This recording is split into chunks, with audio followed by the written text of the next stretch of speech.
Ever had drama at work? You know, conflicts, complaints, or just those bad vibes floating around? HR sees it all, and honestly, they're specially trained to fix it.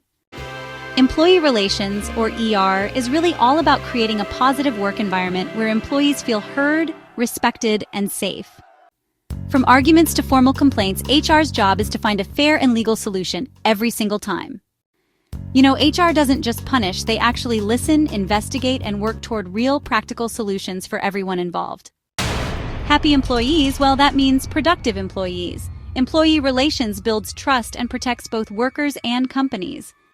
So next time there's drama at work, just remember, HR isn't just there to say no. They're really there to help things go right, smoothly and fairly.